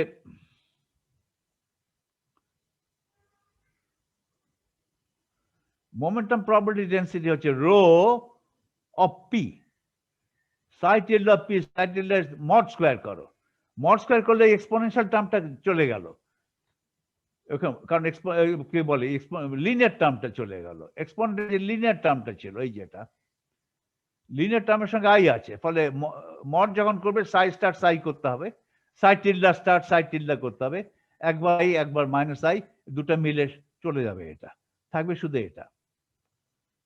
মড যখন করবে, মড করলে এটা দাঁড়ালো, এটা তো গাউসিয়ান হলো। এটা যদি প্লট করো, ইটস এ গাউসিয়ান ফাংশন।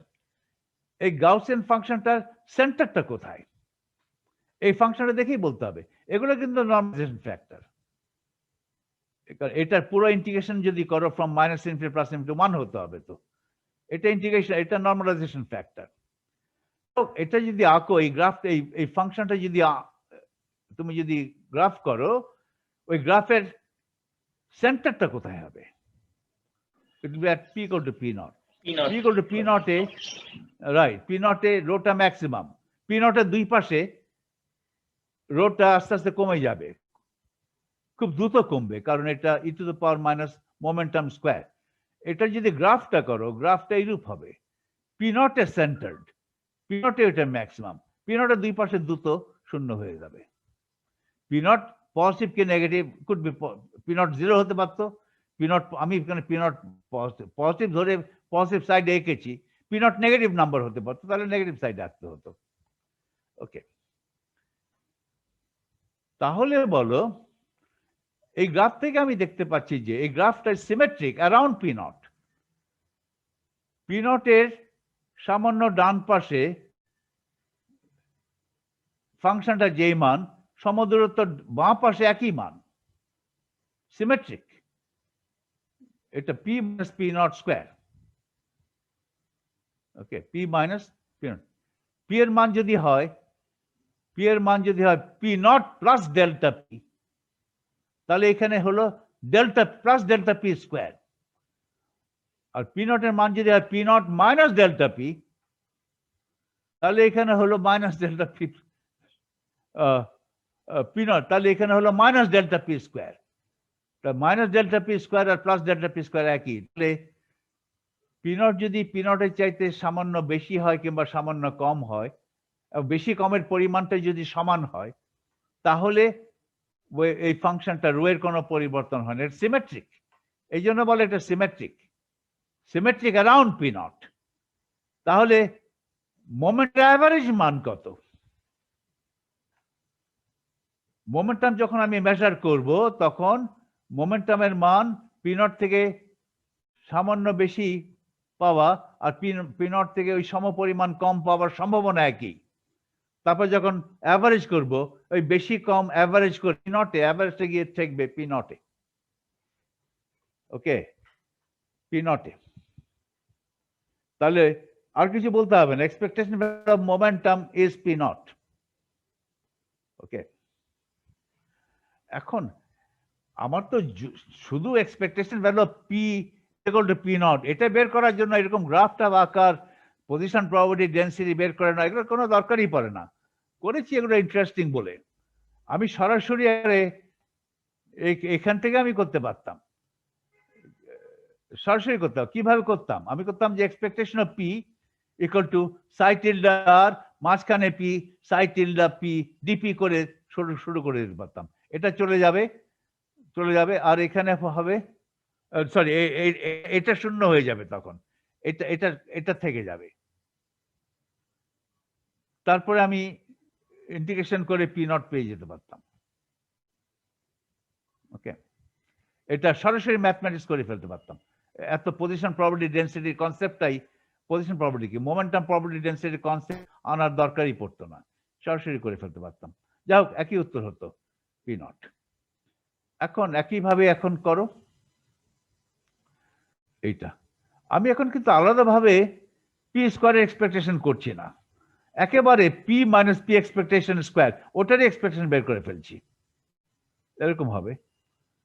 এখন এটা খুব সহজেই হয়, এটা করাটা সহজ হবে। একেবারে সরাসরি ডেল্টা পি স্কোয়ার করাটাই সহজ।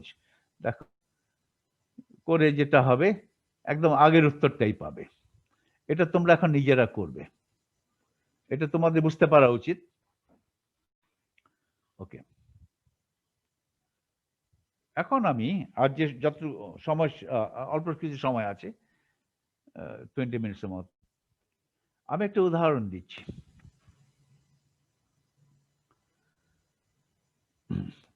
উদাহরণটা has to deal with lower bound ground state energy. একটা সিস্টেমের গ্রাউন্ড স্টেটের এনার্জি কত, আমি প্রবলেমটা এই বিষয়, lower bounds for ground state energy. দেখা যাক কি হয়।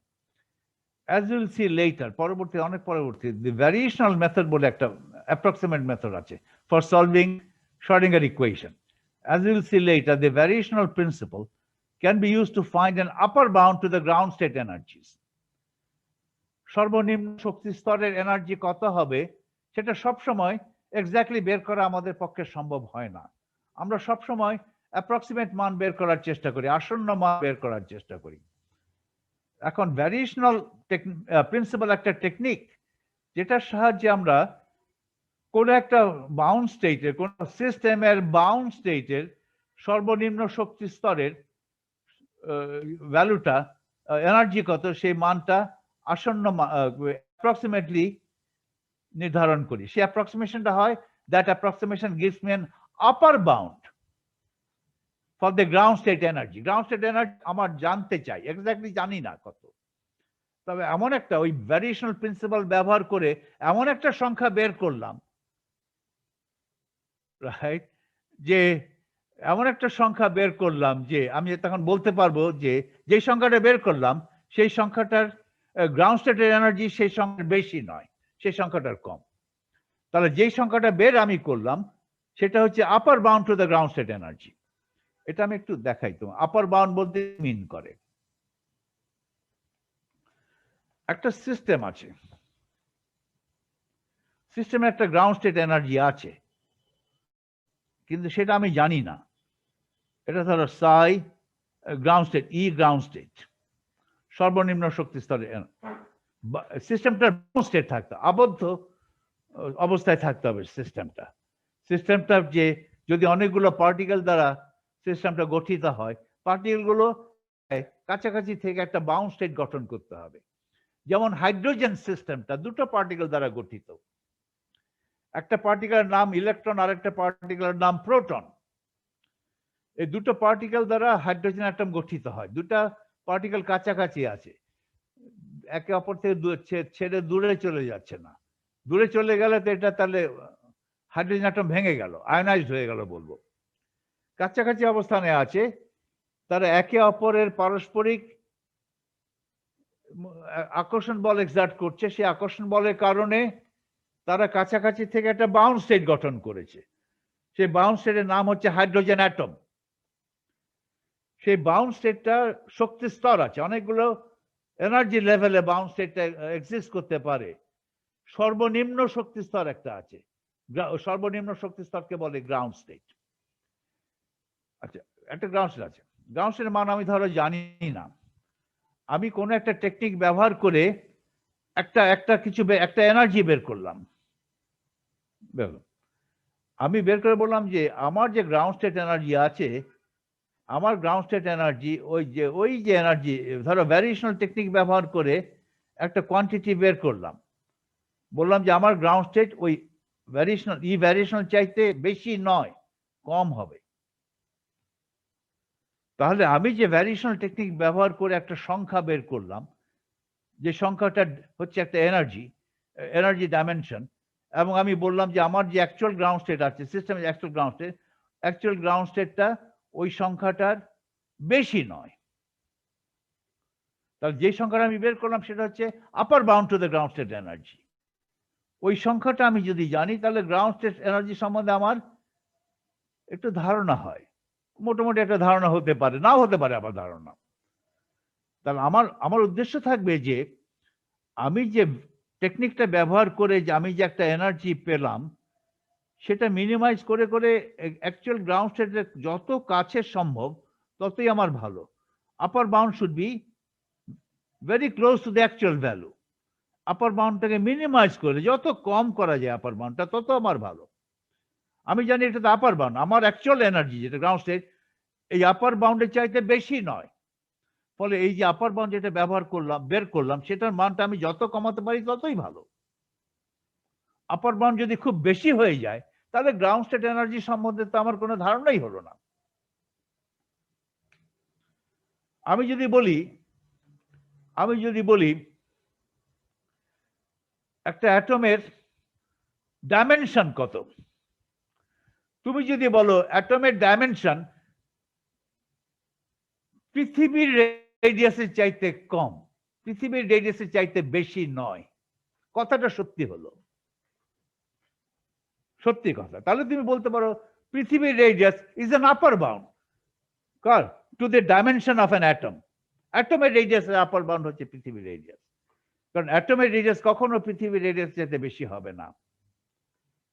সো আমি যদি বলি estimate an upper bound for the atomic radius, তুমি এস্টিমেট করলে যে is the radius of the earth, তুমি একটা স্টেটমেন্ট দিলে যে অ্যাটমের রেডিয়াস আর্থের রেডিয়াসের চাইতে বেশি নয়, সুতরাং আর্থের রেডিয়াস ইজ আপার বাউন্ড।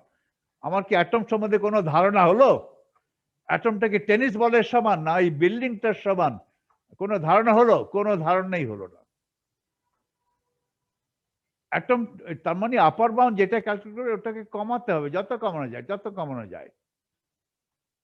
কেউ যদি বলে যে অ্যাটমের রেডিয়াস 10⁻⁻12 মিটারের চাইতে বেশি নয়, অথবা 10⁻10 মিটারের চাইতে বেশি নয়, সে আপার বাউন্ডটা কমিয়ে প্রমাণ করে দিল যে অ্যাটমের রেডিয়াস, হাইড্রোজেন অ্যাটমের রেডিয়াস 10⁻10 মিটারের বেশি হবে না, কম হবে, কিন্তু 10⁻10 মিটারের বেশি হবে না। সে একটা আপার বাউন্ড দিল, তার আপার বাউন্ড হচ্ছে 10⁻10, তার আপার বাউন্ড তো মাচ বেটার।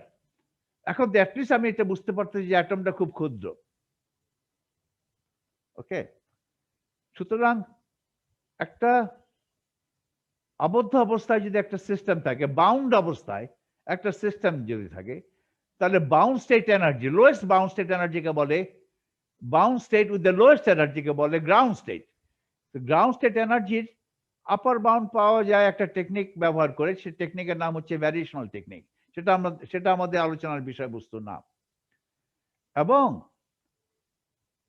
আনসার্টেনিটি প্রিন্সিপাল ব্যবহার করে কোন একটা সিস্টেমের গ্রাউন্ড স্টেটের একটা লোয়ার বাউন্ডও পাওয়া যায়।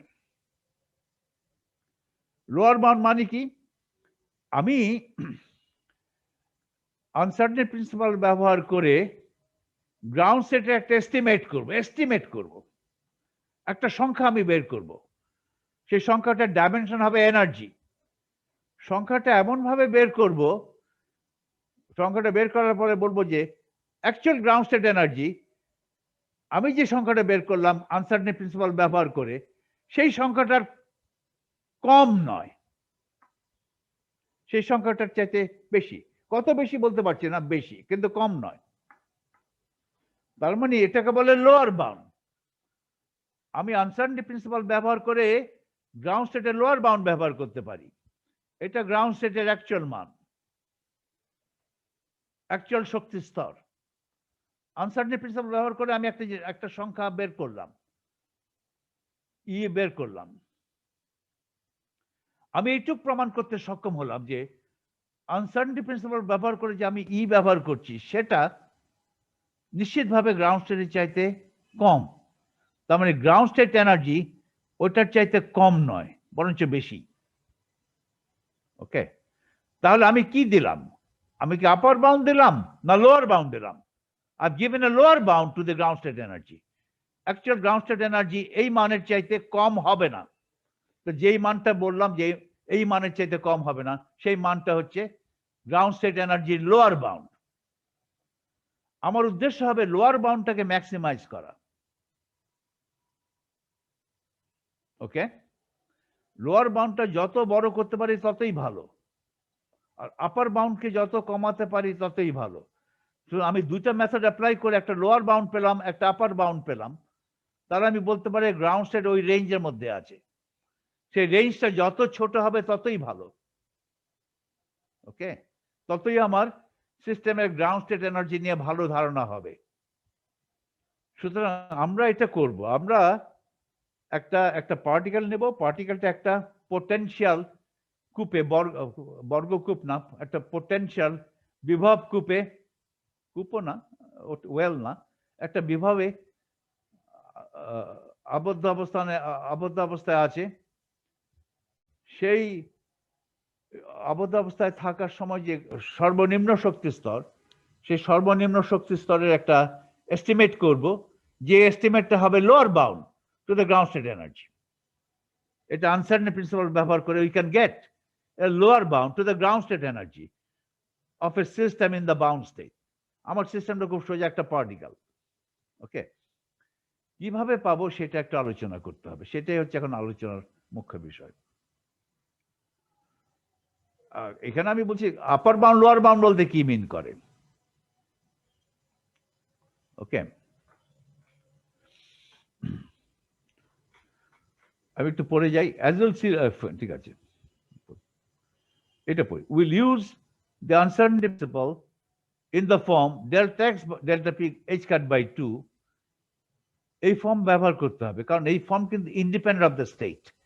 যে কোনো সাই হোক না কেন, delta x delta p would be greater than or equal to h cut by 2 irrespective of the state.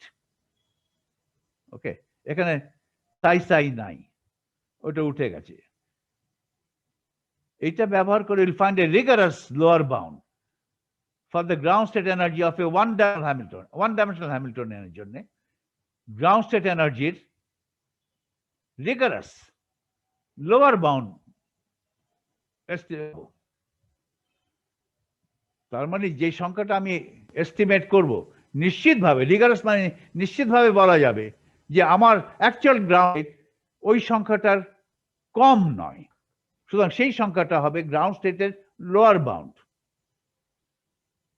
ওকে, নিশ্চিতভাবে বলতে পারবো বলেই বলবো যে রিগারাস, ওই কথা বলছে rigorous. This is best illustrated by an example. আচ্ছা, কটা বাজে? এখনো 10 মিনিট আছে, কিছুক্ষণ চালাই, তারপরে একটা সময় ক্লোজ করে দেবো। Consider a particle in a one-dimensional quartic potential, alpha x4,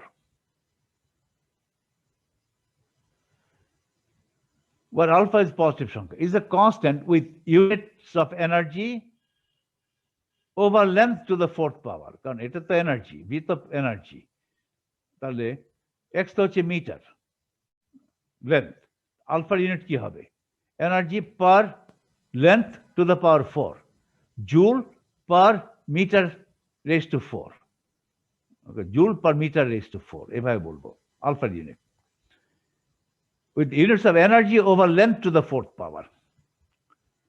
Our goal is to find a lower bound for the ground state energy, H, এটাকে এইভাবে লিখেছি, expectation value of H ground state, এইভাবে লিখতে পারতো, অথবা লিখতে পারতো E দিয়ে সাবস্ক্রিপ্টে গ্রাউন্ড স্টেট,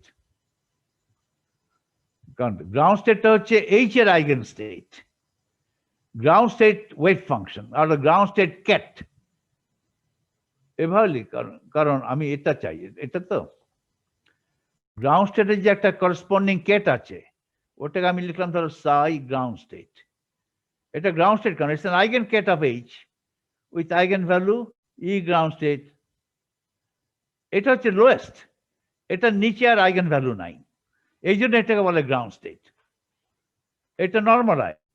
তাহলে H এর এক্সপেকটেশন বলি, যদি ভ্যালু এক্সপেকটেশন মান যদি ক্যালকুলেট করি in the eigen state of H, তারা করসপন্ডিং আইগেন ভ্যালুই তো দেয়, এটা তো eigen state of H, Sai ground state H, H এর আইগেন স্টেটেই আমি H এর এক্সপেক্টেড মান চাচ্ছি, তার এক্সপেক্টেড মান কি হবে? আইগেন মানটাই তো এক্সপেক্টেড মান হবে,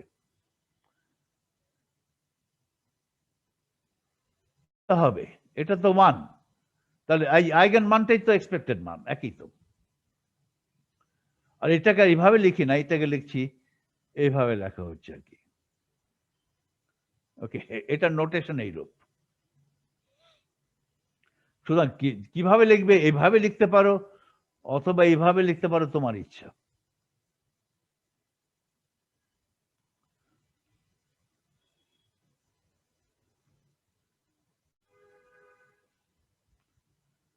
তাহলে হ্যামিল্টনিয়ানটা কি হলো?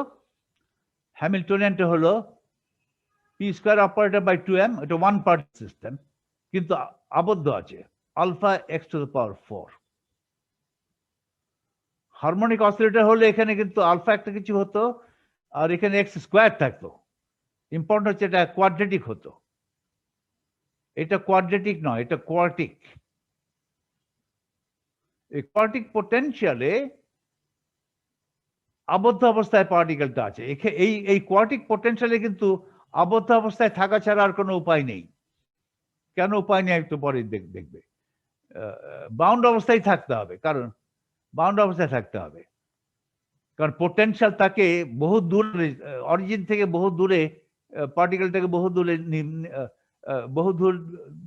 পার্টিকেলটা অনেক দূরে চলে যেতে পারবে না, অরিজিন আশেপাশেই থাকবে এই পোটেনশিয়াল ছাড়া। এই পোটেনশিয়াল যখন আছে, বলো এখন এই পোটেনশিয়ালটা গ্রাফ করে দেখাতে পারবে কিনা, আগে সেটা করো, তাহলেই বুঝতে পারবে যে এই পোটেনশিয়ালে কেন বাউন্ড স্টেট ছাড়া অন্য কোনো স্টেট নাই। অন্য কোনো স্টেট মানে বলে স্ক্যাটারিং স্টেট, যে স্টেটে পার্টিকেলটা ইনফিনিট দূরত্বে চলে যেতে পারে কেন্দ্র থেকে। আচ্ছা, কোঅর্ডিনেট রিপ্রেজেন্টেশনে এটা দ্বারা শুধু alpha x to the power 4, x operator হয়ে গেল 4, এক্সটা হচ্ছে আইগেন মান, সেটা আমি এখন আমার ইয়েতে দেখাচ্ছি। আবার কোঅর্ডিনেট রিপ্রেজেন্টেশনে আমার তো ছিল একটা অপারেটর ছিল, কোঅর্ডিনেট রিপ্রেজেন্টেশনে হয়ে গেল জাস্ট একটা সংখ্যা আলফা। এই গ্রাফটা আঁকা যাবে কি? আলফা একটা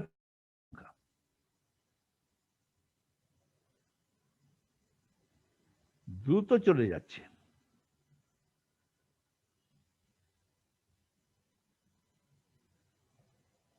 দ্রুত উঠে যাচ্ছে এখানে দুই দিকে, এটা মাঝে, এটা সিমেট্রিক। আর ওদিকে এক্স স্কোয়ার থাকলে কি হতো? আস্তে আস্তে যেত, এখানে শূন্য হবে।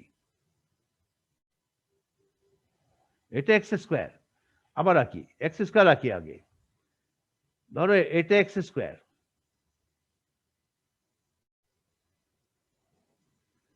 x4 কি?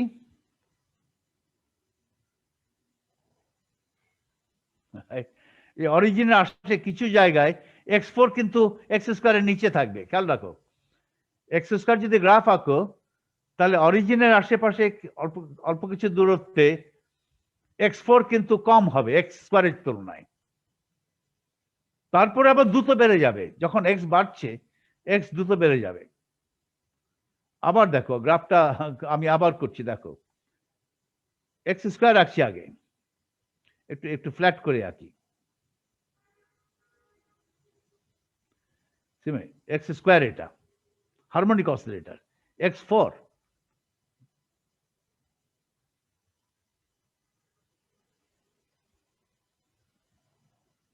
x4 কিন্তু অরিজিনের পাশে কিন্তু ফ্ল্যাট, এখানে কিন্তু অনেকটা ফ্ল্যাট, কিন্তু দ্রুত দ্রুত উঠে যাচ্ছে ইনফিনিটি দিকে।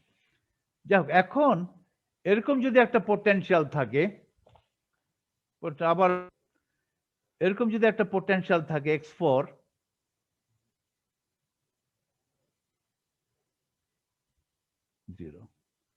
পার্টিকেলটার এনার্জি যদি হয় E, এটা হয় a মাইনাস a, পার্টিকেল কিন্তু এই দূরত্ব এই বিন্দু থেকে অনেক দূরে, বেশি দূরে যেতে পারবে না, মাইনাস a থেকে বেশি দূরে যেতে পারবে না, পার্টিকেলটা মোটামুটি মাইনাস a থেকে প্লাস a এরই ঘোরাফেরা করবে, পার্টিকেলটা আবদ্ধ অবস্থায় থাকবে। এনার্জি একটু বাড়ালে হয়তো একটু খানিক সামান্য দূরে যেতে পারবে, কিন্তু একবারে ইনফিনিট দূরত্বে যেতে পারবে না। ইনফিনিট দূরত্বে যদি যেতে না পারে তাহলে এই পোটেনশিয়ালে পার্টিকেলটার আনবাউন্ড কখনো হবে না। আনবাউন্ড হওয়া মানে হচ্ছে কেন্দ্র থেকে দূরে সরে যাওয়া, যত দূরে সরে ফোর্সের ইনফ্লুয়েন্স থেকে বাইরে চলে যাওয়া। এখানে পোটেনশিয়াল ইনফ্লুয়েন্স থেকে বাইরে যাওয়া যাবে না, কারণ পোটেনশিয়াল তো ইনফিনিট হয়ে যাচ্ছে, এক্স যখন দ্রুত বাড়ছে পোটেনশিয়ালও বেড়ে যাচ্ছে। এমন না যে পার্টিকেলটা বাইরে চলে গেল যেখানে পোটেনশিয়াল নাই, তাহলে বলতে পারবে ঠিক আছে আমি বের হয়ে গেল পোটেনশিয়াল থেকে, এখন ফ্রি হয়ে গেল, আবদ্ধ অবস্থায় আর নাই। কিন্তু এখানে তোমার পার্টিকেলটা আবদ্ধ অবস্থাতেই থাকতে হবে, আর কোনো অবস্থানে সে থাকতে পারবে না। এগুলো নিয়ে পরবর্তী অনেক বিস্তারিত আলোচনা হবে। সেই আবদ্ধ অবস্থায় শক্তিস্তরগুলো ডিসক্রিট হয়ে যায়। সর্বনিম্ন শক্তি স্তরের মান আমি বের করতে চাই, এই আর কি। এই আবদ্ধ অবস্থায় যে ডিসক্রিট হয়ে যায়, কোয়ান্টাইজড হয়ে যায়, এখান থেকেই তোমার কোয়ান্টাম নামটা এসছে, কোয়ান্টাম মেকানিক্স। ওকে, ডিসক্রিটাইজড হয়ে যায়, কোয়ান্টাইজড হয়ে যায়। আচ্ছা, তাহলে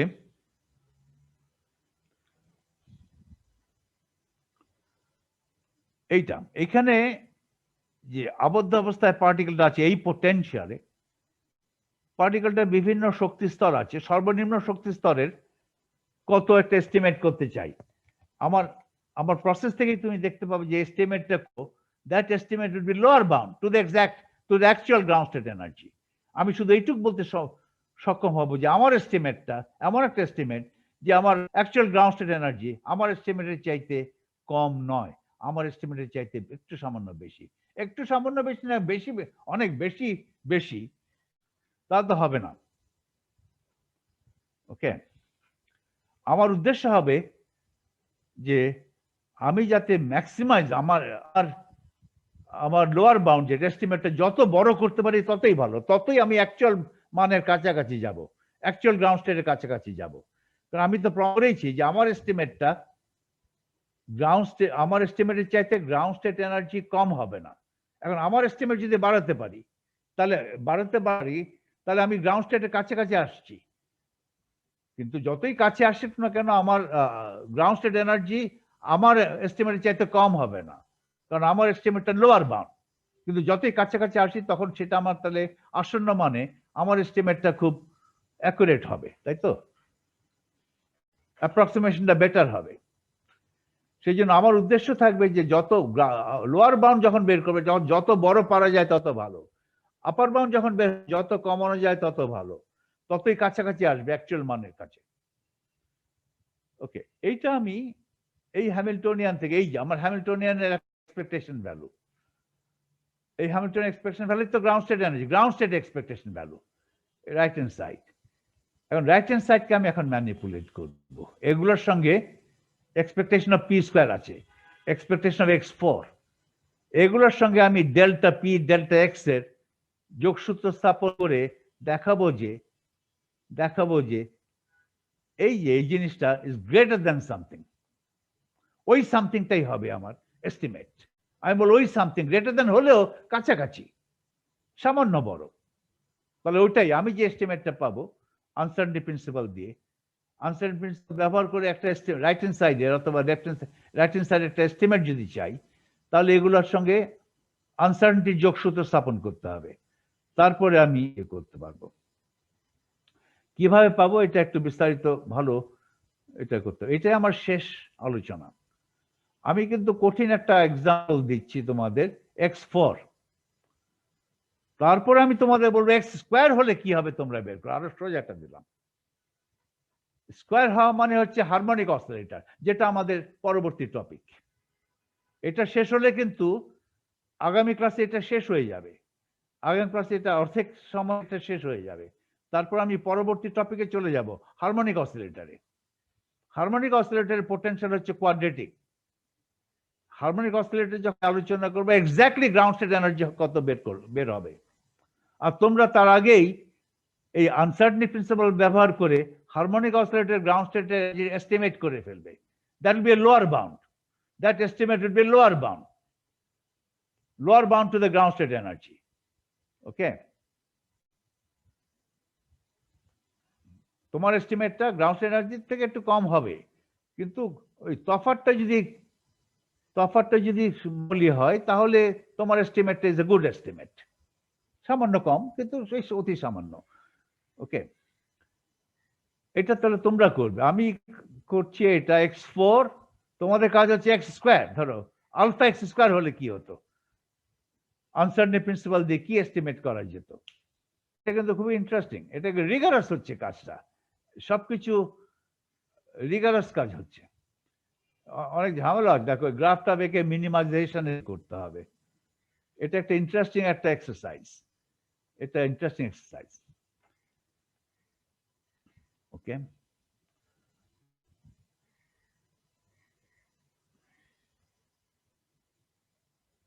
আচ্ছা তোমরা দেখবে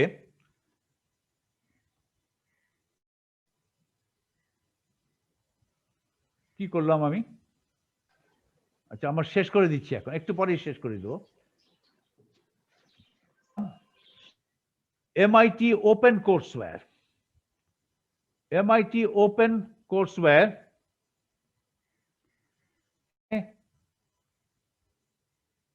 আচ্ছা MIT আন্ডারগ্রাজুয়েটে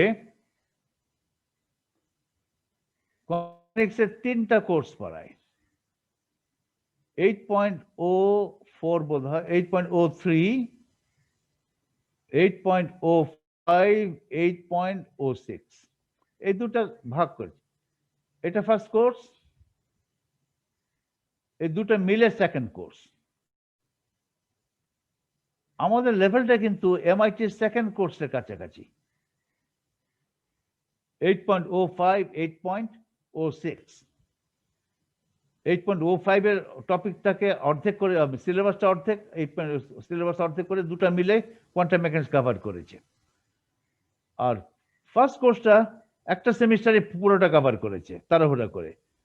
সেকেন্ড কোর্সে দুটো ভাগ করে 8.05, 8.06 আন্ডার গ্রাজুয়েট, কিন্তু গ্রাজুয়েট লেভেল একটা আছে 8.21 কোয়ান্টাম মেকানিক্স, 2122 আছে বোধহয়। আমাদের লেভেলটা কিন্তু এইটা 8.05, 8.06। এখানে যে প্রফেসর কোর্সটা পড়িয়েছেন ওনার নাম হচ্ছে বার্টন জুয়াই বাক, বলে জার্মান ভদ্র, ইংলিশটা ঠিক ইংলিশ আমেরিকানদের মতো না। অতি চমৎকার লেকচার দেয়, অতি চমৎকার নোট আছে, ভিডিও লেকচার আছে, ভিডিও। ওকে, একদম সাজানো। ওসিডব্লিউ তে ফ্রি কোর্সও করা যায় স্যার। এটা ফ্রি, তুমি দেখেছো বোধহয়। জি, স্যার। এগুলো আবার কোর্স নোটও আছে। আমি কিন্তু আনসার্টেনিটি প্রিন্সিপাল 8.05 এ আছে। আমি কিন্তু ওখান টুকে দিয়েছি, এই যে x টু দ্য পাওয়ার 4, বুঝতে পারছো? x টু দ্য পাওয়ার 4 ওই যে বার্টন সাহেবের, জয়বেক সাহেবের নোট থেকে আমি টুকেছি এইটুক। ওকে, সুতরাং আমি কিন্তু ওইগুলো মাঝে মধ্যে পড়ি। আমি যখন প্রশ্ন করবো ফাইনালে, এই বার্টন জয়বাকের যে টার্ম 1, মিড টার্ম 2, ফাইনাল, সেখান থেকে প্রশ্ন টুকে দেবো তোমাদের, খেয়াল রেখো। ওকে, তোমাদের 8.05, 8.06 দেখতে হবে MIT ওপেন কোর্সওয়্যার থেকে। ভিডিও লেকচারগুলো অসম্ভব ভালো। এটা হচ্ছে ইউটিউবের best lecture series on quantum mechanics.